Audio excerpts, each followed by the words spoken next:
Hey guys, welcome back to the Build and Boost YouTube channel. Today we're just going to start disassembling this head.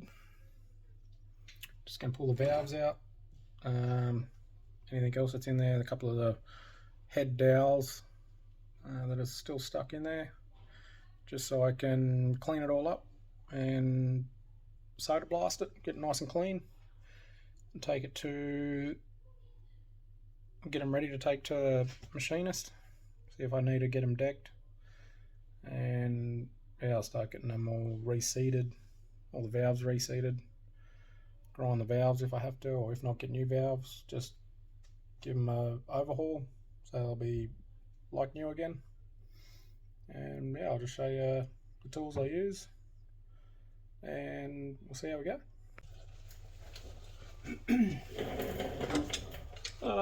I just got a pretty staunch G-clamp.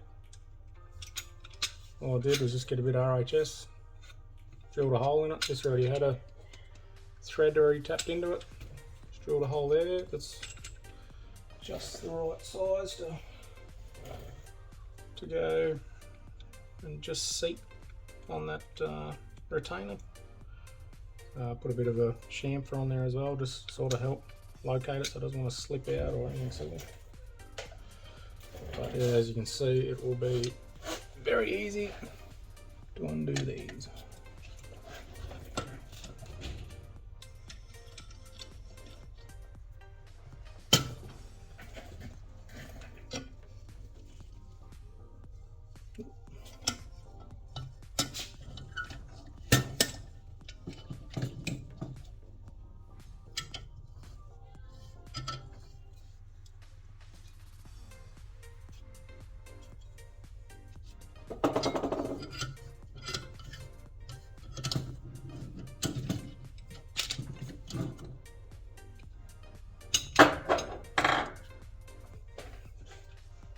Obviously these are just stock springs, so they're not very strong, but this is ridiculously easy just to screw in. I guess if you needed to, you get a bigger one of these as well, make it a bit easier, but this has been effortless to do all the stuff even with upgraded springs, so pull those in here. I don't know how much, it's only got the tiniest little bit of movement. I don't know how tight they're meant to be, but I'll talk to the engine machinist. As you can see, look at all this gunk.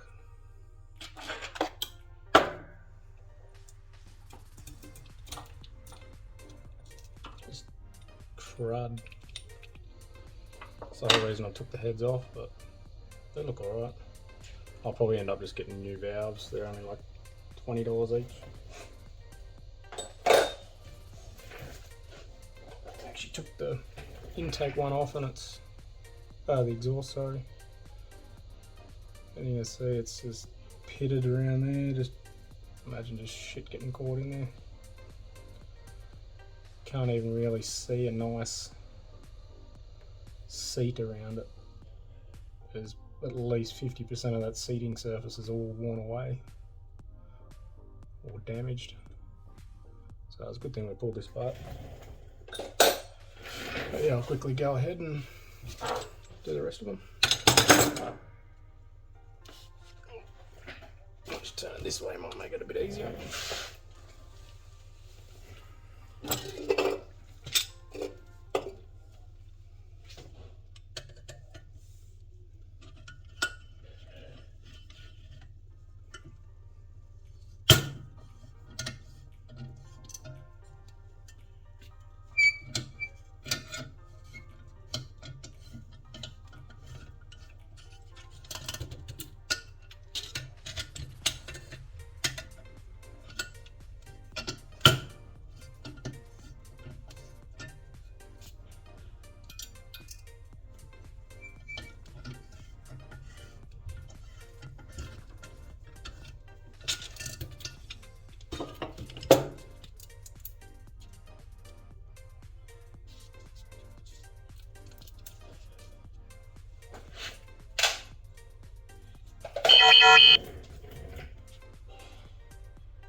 know if you can see that on the exhaust valve.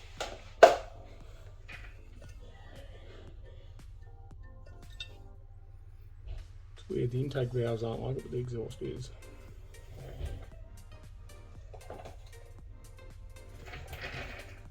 I guess that would be from gas coming in only from there, whereas it all falls off, all this shit I'd imagine falls off and gets sandwiched in the valve on the exhaust side.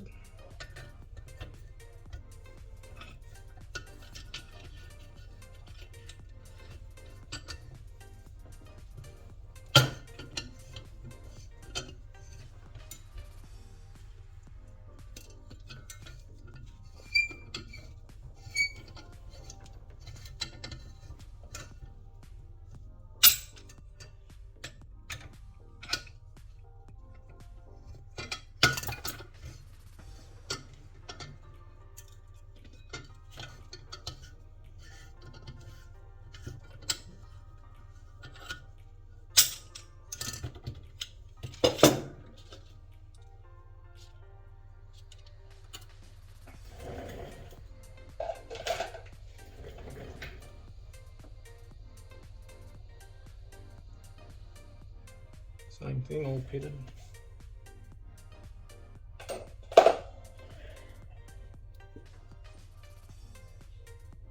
Look at that crud. Looks like the bottom of my oven.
Same thing.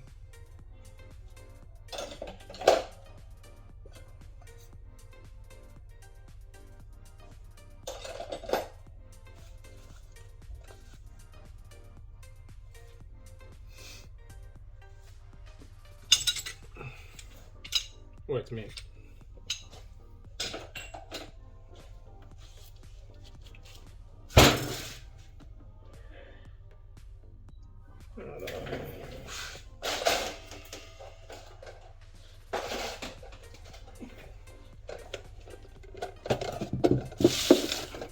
It's got these labelled.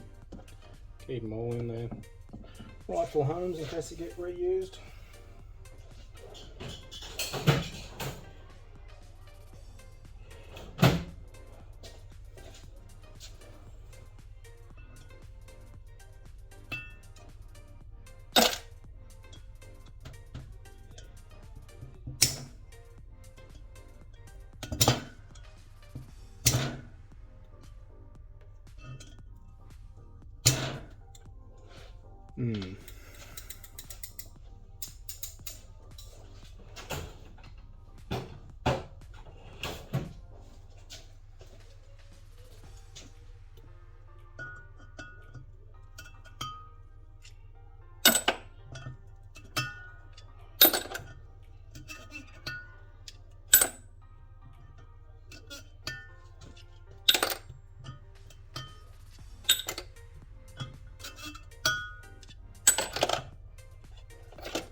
Leave that in there for now. might take it out.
Well, that wasn't going anyway.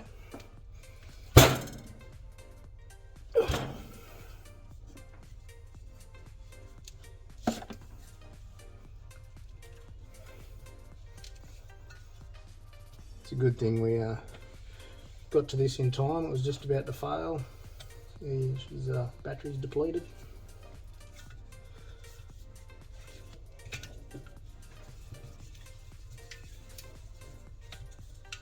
Just joking. How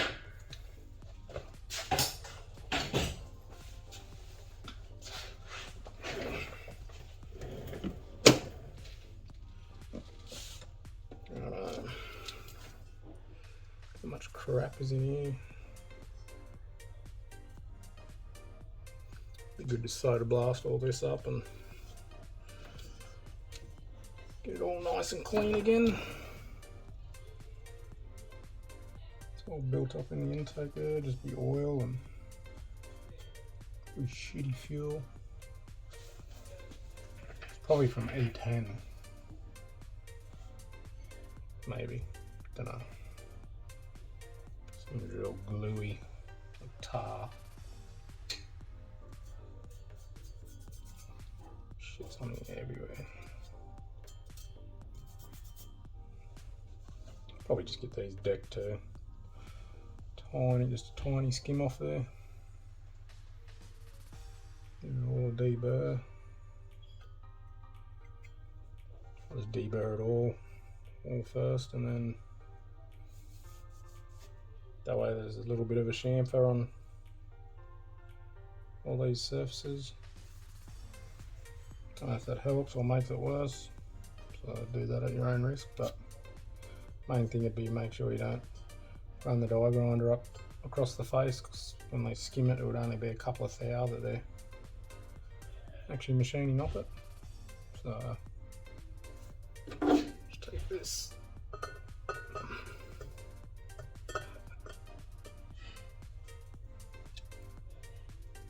Just sort of munted, probably end up just getting new ones of those. Not real expensive. And yeah, that's about it, guys.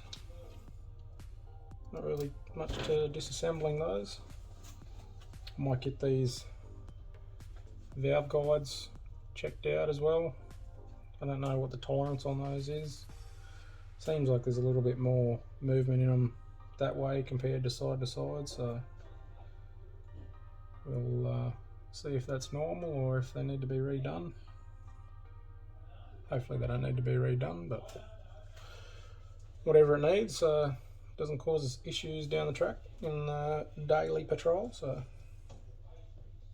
there we go. Yeah, just disassembling the head.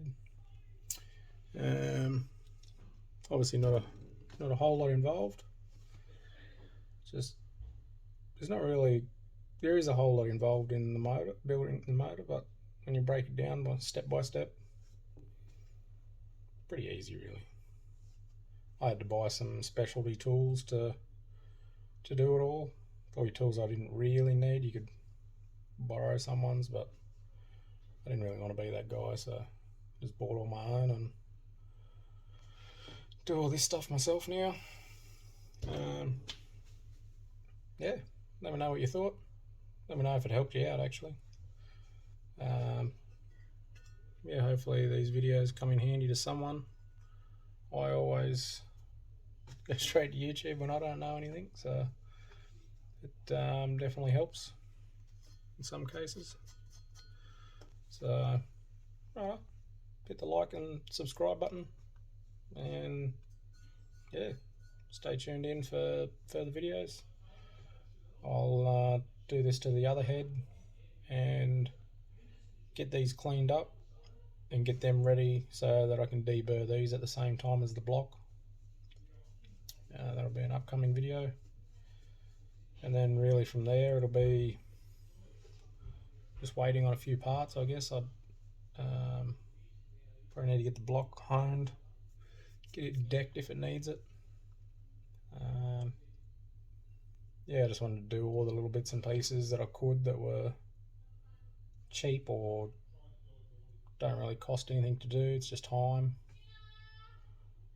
And yeah, so we'll do all that stuff, and then once I get some money coming in, I'll start buying the bits that I need to get this rebuilt, and then I'll have to start buying some parts for the rest of the build, the bell housing adapter and radiator and whatnot.